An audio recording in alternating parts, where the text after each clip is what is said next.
I have separated business and development teams into two distinct groups, almost like separate companies, and they operate autonomously.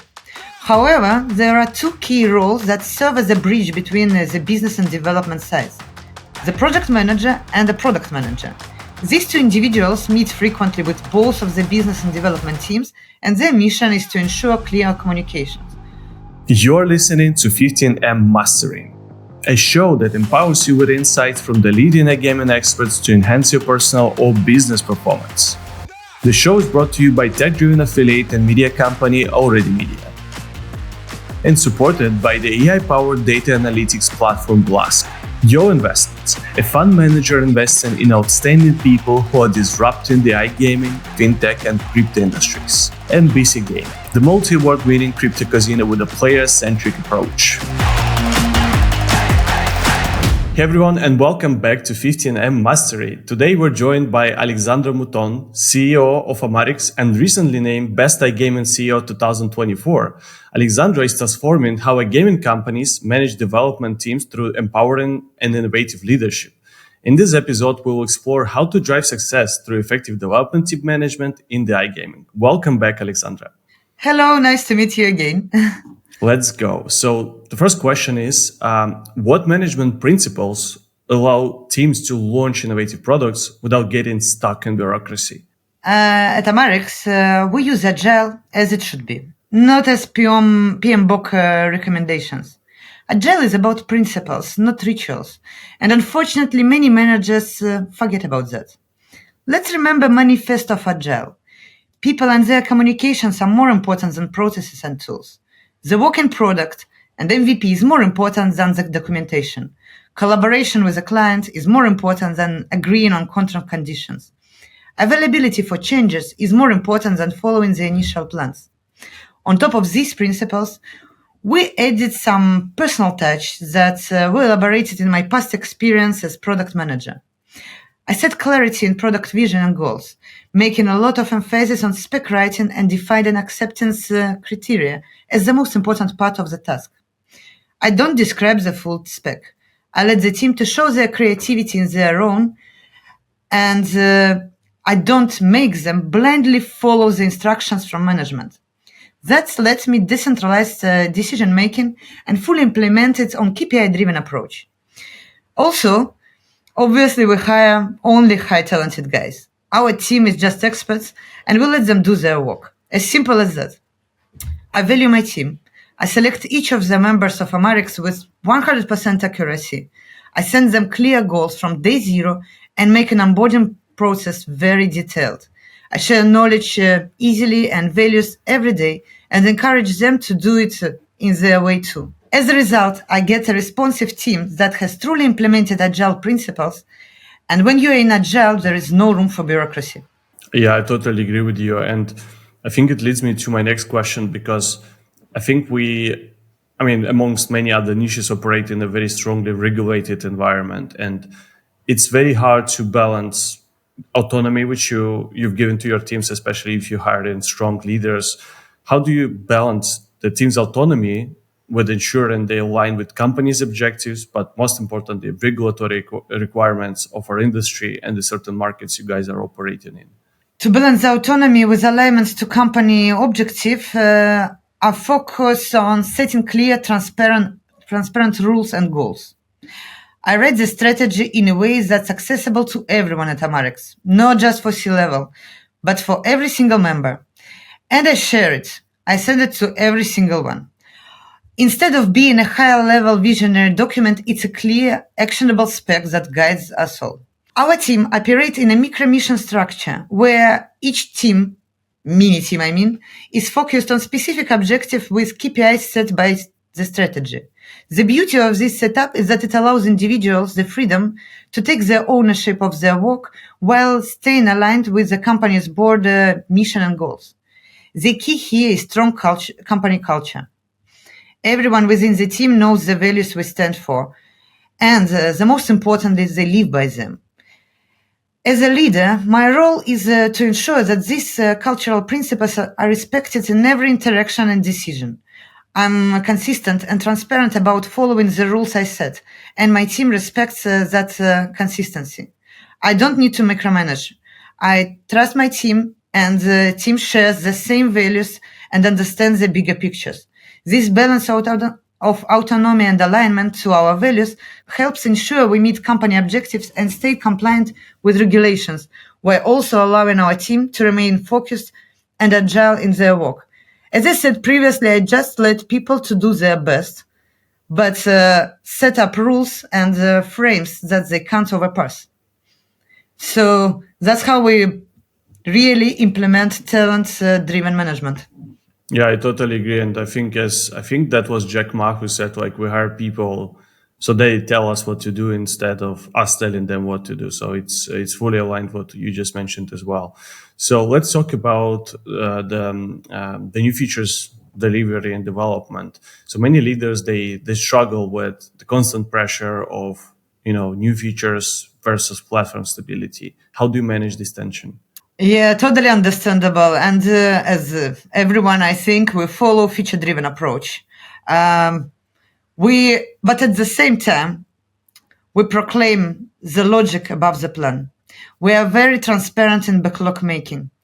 In fact, we have created a system where the backlog of product team is a result of negotiations between product and the developers. We also leave 30% of the time as non-log time. This is a time that developers use as they want for tech debt, for optimization processes. They don't report for this 30%. This gives to developers the power they deserve in strategy building. We do not enforce the stability over feature or vice versa. We have dedicated people who are responsible for each part, the feature delivery and the stability of the platform itself. And these two people collaborate. They communicate, but not fight. Let's talk then a little bit more about the team structure. Like you mentioned a few times, the approaches you guys are using and the team and the leaders you're hiring. What team structure have you found most effective for delivering the new products? Yeah, basically, I have separated business and development teams into two distinct groups, almost like separate companies, and they operate autonomously. However, there are two key roles that serve as a bridge between the business and development sides: the project manager and the product manager. These two individuals meet frequently with both of the business and development teams, and their mission is to ensure clear communications. Previously, I said I have two people who is responsible for feature delivering and the stability of platform. Feature delivering is a business role. Stability platform is a development role. So basically, my CPO and CTO are the key roles, but they work autonomously. Regarding the development side, which is under our CTO, I believe the most optimal strategy is to create a core team and separate it from service teams. For example, at Amarix, the core team focuses on creating new products, delivering new games, making new features, while the service team handles integration and supports existing contracts. In line with our culture, we also have project-driven mini teams that are created within the core team to deliver new products more efficiently. Although officially these mini groups were never documented within company resources, these teams are set up according to the roles, such as there is a responsible person, internal project manager, QI, dev, etc., etc. The team understands how to build this sub-team, how they should be built and how they should look like, and they do it naturally according to the strategies that they seen at the very first day of quarter. Yeah, I totally agree with you. It absolutely makes sense, and it feels like this is the right way to build effective delivery of the product. But let's talk a little bit more about regulatory bit once again, because it feels like in your particular company right now, it's very important to deal with regulatory requirements and compliance.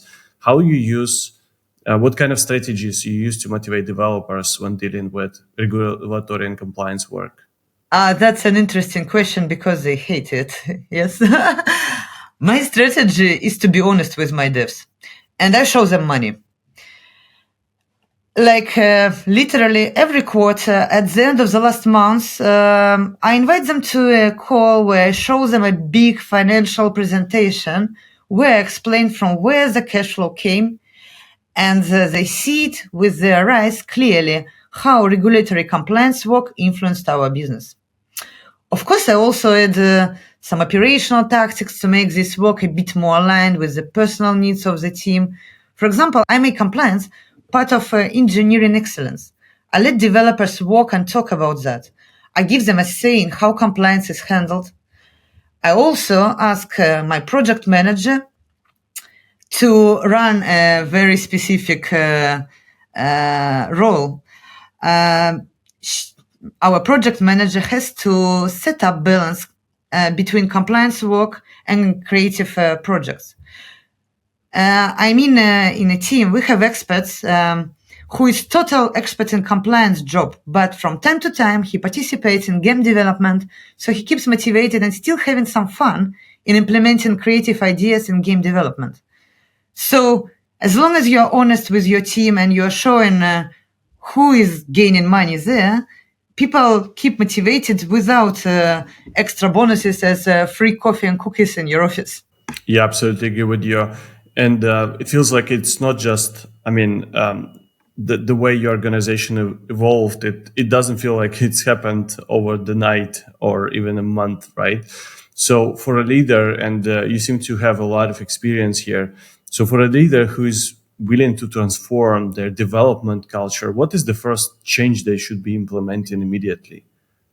Interesting question. To transform your development culture, you need to understand it. And I will tell the reply. People are the key to your high result. You need to build a team to whom you trust. You need to find some values in common that you may share. You can't share it with anyone on the market. Recruitment process is a basis. I think the very first investment should be done in your HR and recruitment. Me personally, I participate in onboarding of each new member, no matter if it's business part or development part, because I want the new member to be aligned with the culture and with the business goals. The way of thinking.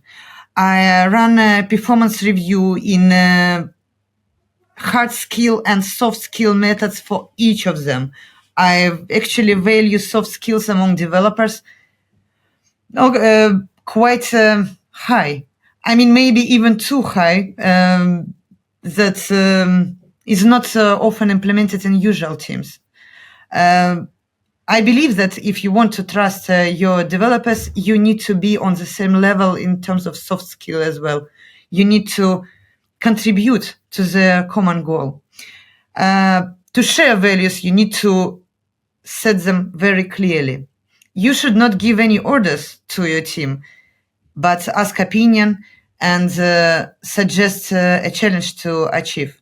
This is not about delegation. This is about teamwork. So to build a very effective team, you actually need to select each of members that will be collaborating with others efficiently. I can also tell that you should be very strict in your principles. For example, you should not work with toxic people, but maybe you need one toxic to make an atmosphere a bit more spicy in your team. So to be innovative, start to trust to your team, start to invest in it, and you will very quick see the result, because the experts will actually fight to get a contract with your company, and they will start to share their experience more vulnerably. Yeah, I agree with you. I think team has always been a key asset of pretty much any organization, especially the one who is, building software or innovating in any niche in the world. So yeah, thanks a lot, Alexandra. I think your insights on empowering teams while at the same time maintaining efficiency are truly remarkable, and I look forward to seeing more innovation from your side. Thank you so much. Thank you.